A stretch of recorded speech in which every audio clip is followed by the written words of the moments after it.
Small business is about courage, risk-taking, independence, and we small business owners are survivors. Everybody has an idea for a business, but how do you take that idea from mind to market? This is the place to learn. Small Business School with Hattie Bryant. It's a new kind of school. Together we'll learn about business from the inside out, from the people who've done it. We'll meet the men and women who are today's pioneers and quiet heroes. Their lives are the textbooks. Our classroom is the world. Small Business School is made possible by support from IBM. We're not just for big business anymore. At our website, built just for you, discover how technology can move your business forward. When it's your business, everything matters. IBM. And by Southwestern, providing learning solutions in business and economics. Southwestern is part of the Thompson Corporation. And the United States Postal Service, delivering the promise to America's 23 million small and growing businesses. We're where you live your life. We're where you run your business. Hi, this is Small Business School, and I'm Hattie Bryant. This program is for anyone who owns a business or who thinks someday they might want to. From Los Angeles to Boston and from Tampa to Seattle, small business owners tell you exactly how they do what they do. This week, you'll see how an entrepreneur created a tourist attraction in one of the country's oldest and most visited cities. You'll also hear from a viewer and get advice on enlarging your customer base from our veteran sales and marketing advisor. People are always looking for a magic formula. We all search and struggle to find our way. The journey is easier if we have advice from those who've gone before us. So every week, we present a small business masterclass. Not just a tip or two. This is an opportunity to learn from a master. From Boston, here's the young, but now business-wise, Andy Wilson. This is Boston, the birthplace of America. Visitors, both tourists and convention goers, pour into the city to experience the history, the architecture, the culture, the schools, the rich texture of a place that represents freedom, independence, democracy. Our Boston-born and bred executive producer tells us that Boston has a long-standing identity with certain amphibious creatures. The swan boats have been part of the public garden since the 1800s, and every child who grows up in Boston reads, "Make way for ducklings." The stars of the book also reside here in the gardens. Now, there's a new duck in town. Another amphibious wonder brought to the people of Boston by this imaginative entrepreneur. You guys ready? Boston Duck Tours is an 80-minute sightseeing tour of the city. The ducks are World War II landing craft originally used to transport supplies from ship to shore. There are 12 ducks with colorful names like Beantown Betty and colorful characters like our tour guide to take us on a historical journey. Good morning. Are you going to be our guide? I sure am. And what's your name? Captain Courageous, my name. Captain Courageous? That's right. You're going to make us learn how to say quack quack? That's right. We're going to do the whole thing here. You'll see those people that are going to be kind of gawking at us or taking our picture. Whatever the occasion is, we have a mission, and our mission is to put a smile on their face. Quack, quack. The quack and the wave goes like this. Quack, quack. So all it is, two quacks and a little bit of wave, but we do it all at the same time, so that way it sounds nice and loud. So let's all try it right now as a whole group as I toot my horn here. Quack, quack. Quack, quack. Very good. I think everybody did it, so let's get going on our tour here. Now, over here on the right-hand side is the second tallest building in the Each city of duck Boston, runs the 5 Prudential tours a day Tower, from April through 53 December stories high. 1st. Top of that building This year, is an about observation deck 300,000 and enjoyed also the a ride, great way to grossing see the the city business from up top there. $4.4 million. Believe it or not, he had to turn away over 200,000 people. Named Small Business Person of the Year from Massachusetts, Andy Wilson will tell you how a guy with no money and a vision in a very short time built the hottest attraction in the state. We were lucky we had called ahead because the tour is so popular, it's hard to get tickets. If you come to town during the summer or on weekends, buy tickets early in the day. I'll be on the right-hand side. You can see where the Declaration of Independence was first read to the people of Boston in July of 1776.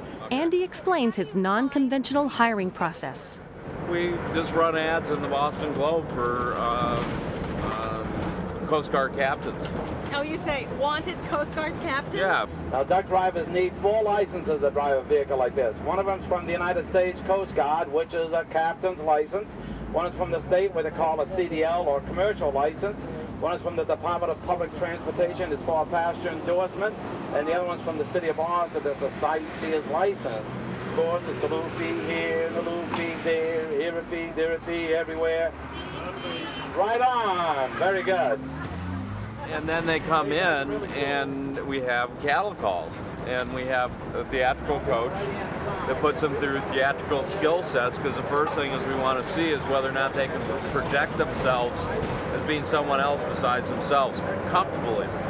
Does that coach ask them to do things like stand on your head, or like pat your head and rub your belly, or what is it? Well, she has all these props, and so they, like, maybe she has 50 props, hats, And she'll pass binoculars, and they say, go pick one. During the Second World War, I was a radio operator down in the South Pacific. This is where I first came acquainted with these amphibious ducks. By putting them and letting them develop their own character and their own costume, they take ownership of it, but more importantly is they don't feel as much at risk anymore because they're not themselves. Okay. So they can project themselves much easier. They're on stage. This is a best show on wheels. This is a stage. It's a platform. All right, are we all ready? Especially me back. Oh, wait a minute. Here we go with a big splash.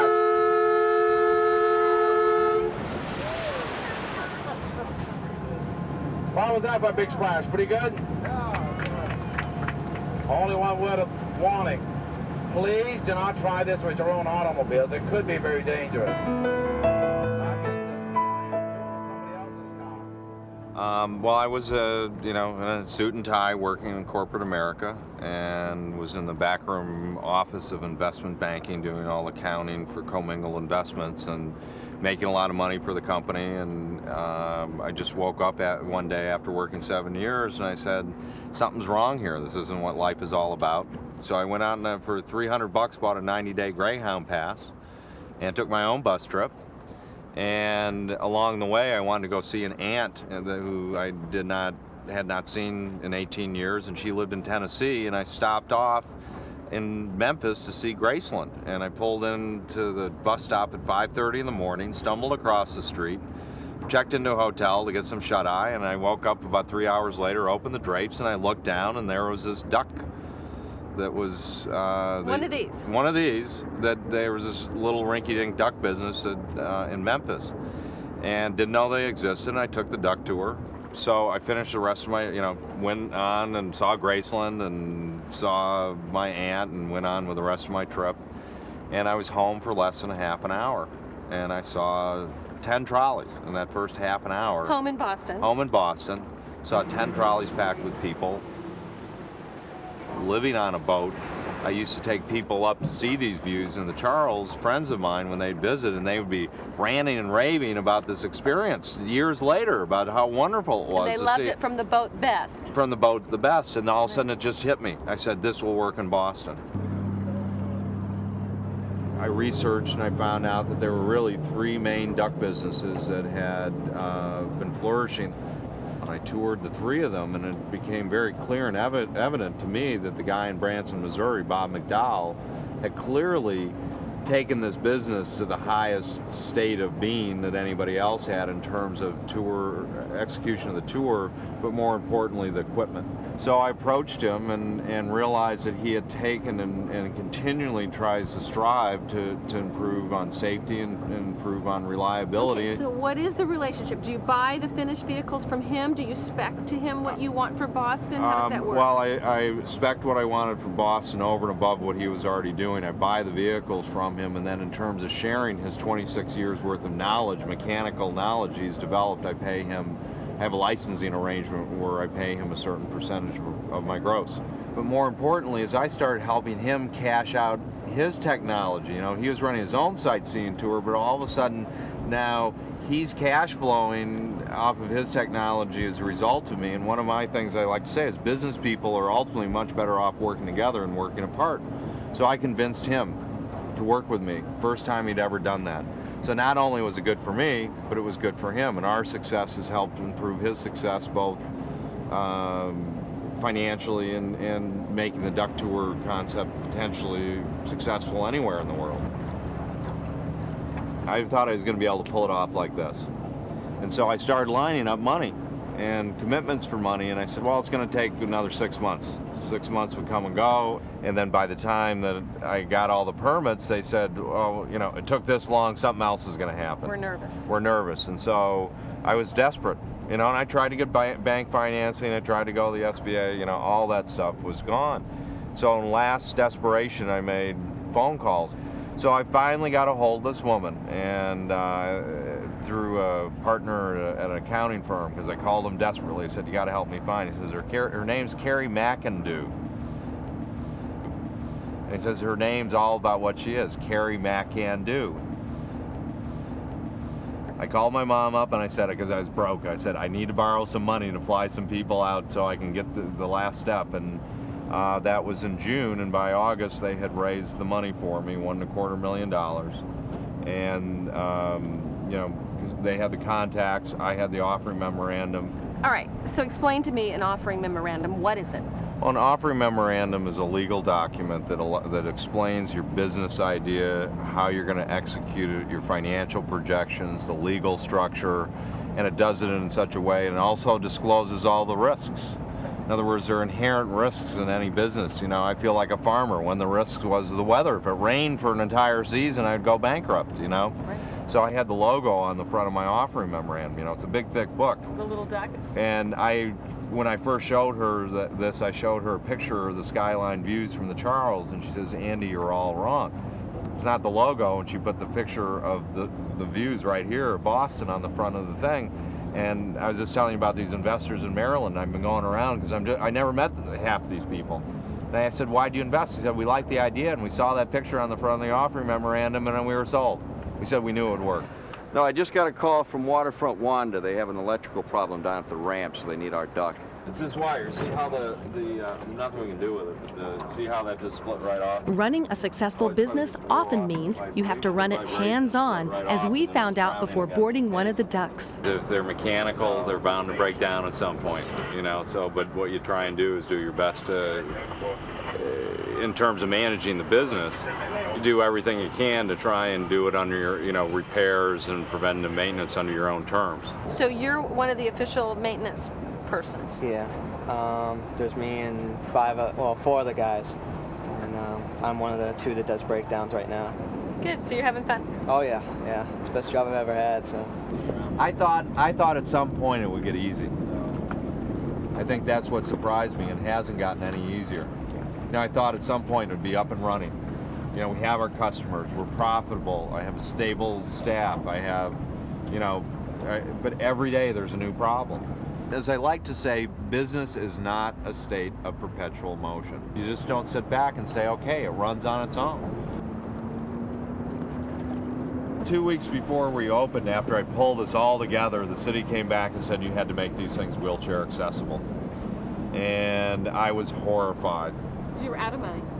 Well, no, I'd raised the money, but here I'd finally hired the people, you know, raised the money, hired the people, got the permits together, got the ducks, and all of a sudden they're saying you had to become wheelchair accessible. 2 weeks to opening day, and the night before our opening day, this piece of equipment, this wheelchair lift, to be able to get the wheelchair 6 feet off the ground to get it into the duck, came the night before, and that morning at 8:30 in the morning, the accessibility people were there, and I demonstrated that I complied with all the ADA standards, and they wouldn't issue the last permit to me until I could do that. And a half an hour before our grand opening event on the front steps of the State House, I got the permit. So I woke up or walked up to the event, you know, ran up to the event from the office holding my permit saying, you know, I'm really open. It was quite, we're in business. I had the sightseeing permit. Good morning. Does he have a ticket? Well, he's sharing. We take surveys now, and we find out where they're coming from. Are they coming to Boston specifically to take us? And now that we have all this information, and then, you know, coming up with scientific ways or whatever to quantify the economic impact, because I figured that the economic impact at the Prudential Center had $20 million. of economic impact by us being there is if you look at the whole economic impact that we have and the way we structure our business has probably got to be 2 to 3 times as much of all the incidental spending of all these people are coming into Boston to taking this attraction. We're the #1 attraction in the state now. Hey, comic. Quack, quack. Really good smile, yeah. Thank you. You're perceived by the outsider as extraordinarily successful, which means you must be rolling in dough. Well, I'm not. Before I start really participating in the equity of the business is that, you know, the way the deal was structured is that I had to say, I'm going to put everything at risk, and that, you know, I'm deferring my position. In other words, my position subordinated to the investors until they get a certain return. So basically, I got to pay off another $4 million before I just get past subsistence living. It's not all about money. I mean, it started out about money for me. I knew I could make this a successful business, but then once you get into it and you start affecting people's lives, 300,000 people this year are taking it and getting off and are loving it, and the employees enjoy working at the company, and I've you know, helped in my own way. I've helped change the world, I think. Money. It's what we need to get started, it's what we need to keep going, it's what we need to grow, and it's how we keep score in business. Andy had none when he started Duck Tours, and he was deeply in debt. But now he's on the path to wealth. What is that path? How did he find it? His experience working in the finance community taught him that venture capital is available, but you have to know how to attract the right people. Andy did his research, put plans in writing, prepared an offering memorandum, but money didn't fall from heaven. It wasn't until he met Carrie McIndoe at Strategic Capital Resources that he was able to go forward. She was the catalyst. She helped raise the funds needed, $1.25 million. How do you find your catalyst? You become like Indiana Jones in search of the Holy Grail. You become like Andy Wilson, so focused, so enthusiastic, so persistent. You will find the money, or you'll change the business plan until you have one that can be funded by outsiders. Venture capitalists don't want little ideas. They want big ideas. Get a big idea, put it in writing, find some people who've already done it to coach you, and be willing to go without for months, maybe even years, before you actually see any cash for yourself. There's plenty of information about money at smallbusinessschool.org. The scripts of special episodes, including When the Banker Says No, Will Show You the Money, and Small Corporate Offering Registration are all on the web. The tour is full of heart-stopping moments for all of us history buffs, but Andy believes the most important person in American history has been overlooked. Over on the left-hand side, you're going to see a statue of Mary Dyer.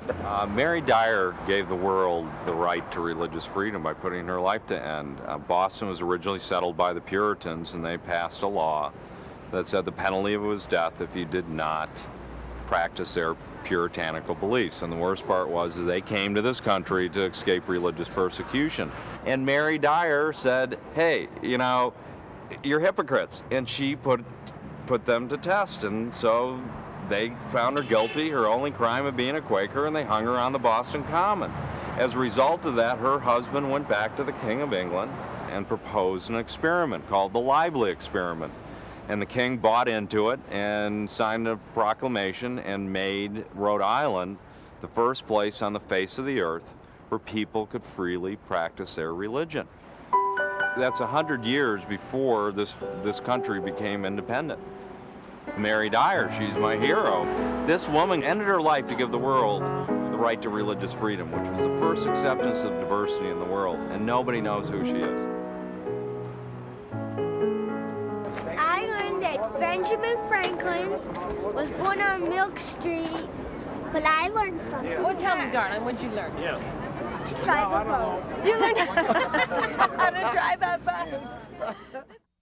There was a defining moment the day I was 19 years old. My dad dropped dead in front of me, and then at that point, from that point forward, I was on my own financially, and the world has never been the same for me again. And I always got that sense that the world was against me.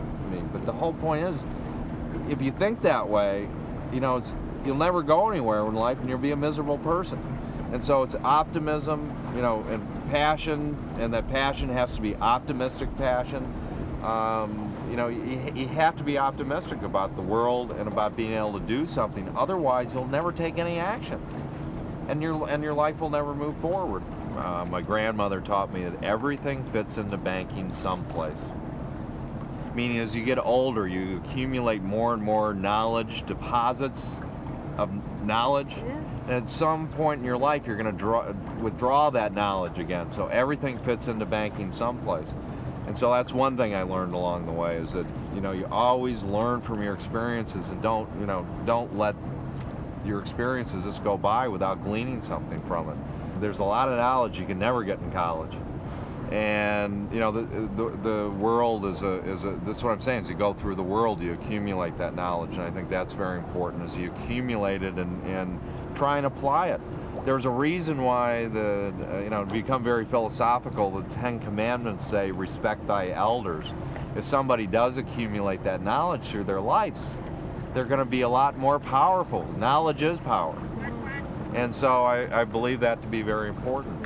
One of the things I'll tell you, when you have a business and after you've been through the struggle, and then all of a sudden it becomes so wildly successful from the outside looking in, and from even passing your expectations, part of it is kind of, your head gets a little bit swollen at first. And I thought I was ready to take on the whole world and expand the duck business everywhere I could. And all of a sudden I said,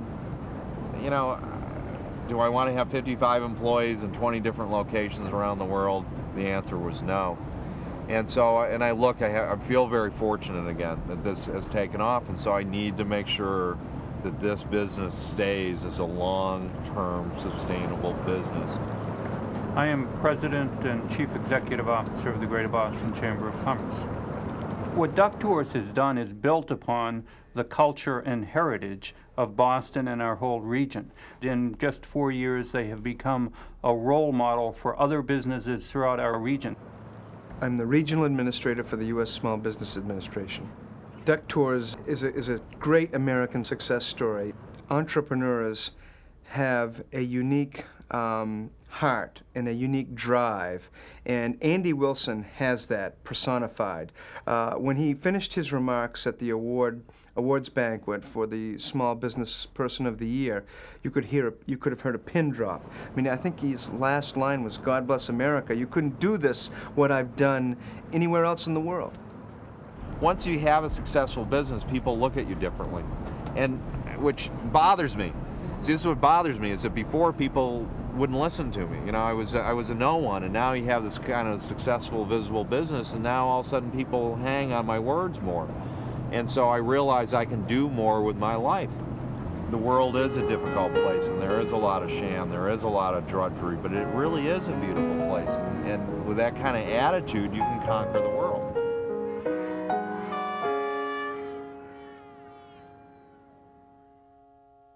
From viewer Larry Brockman, president of American Home Business Association, comes this observation. There are too many businesses still operating as sole proprietorships. Learn the ins and outs of establishing a limited liability company by reading Small Time Operator by Bernard Kameroff. At smallbusinessschool.org, there is self-study help for people who want to start a business and for those who want to grow the business they have. From the home page, choose Pathways to Self-Study. It appears right now Andy has all the customers he'll ever need. However, if you're like me, you want more customers. Our marketing expert, John Wargo, tells us how to get more customers just like the good customers we already have. Do a profile of your existing customers and your best customers and determine the demographics and the psychographics, if possible, to determine why and how they purchase. And then there are lists available in the marketplace that could match that profile. There are list brokers that are available that will help you find a list of people who look like your best customers. Then what you want to do is to take that list and mail to them because they're similar to the customers that are buying from you. That's one. The second way that is really unique is a creative way to get new customers is go to your existing customers and develop a referral program. Ask them if they have 5 people that they know who might enjoy the same services, the same products that they are. And then provide them an incentive and let them send those names in to you, and then you can send them a letter and say, you've been referred by one of your friends as somebody that might be interested in this. So The friend of a friend referral program is a very creative way to have your best customers help you find customers who act and behave like them. It really works. Since we were in Boston last, some things have changed. Andy sold the company to 4 of his top managers, and even though the city has limited the number of ducks allowed on the streets of Boston, the new ownership is expanding into other cities. Good luck to all of our friends at Boston Duck Tours. I'll see you next time.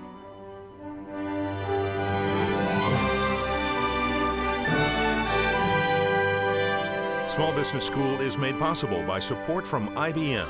We're not just for big business anymore. At our website, built just for you, discover how technology can move your business forward. When it's your business, everything matters. IBM. And the United States Postal Service, delivering the promise to America's 23 million small and growing businesses.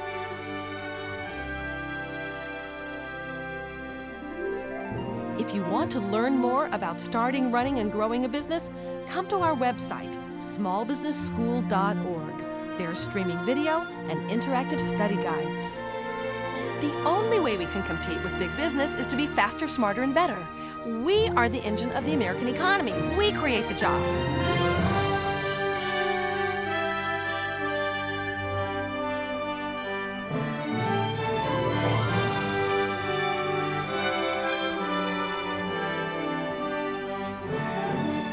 Small business is about big commitment. It's about sacrifice and struggle. But we do it because we say, if I don't do this, my life won't be complete.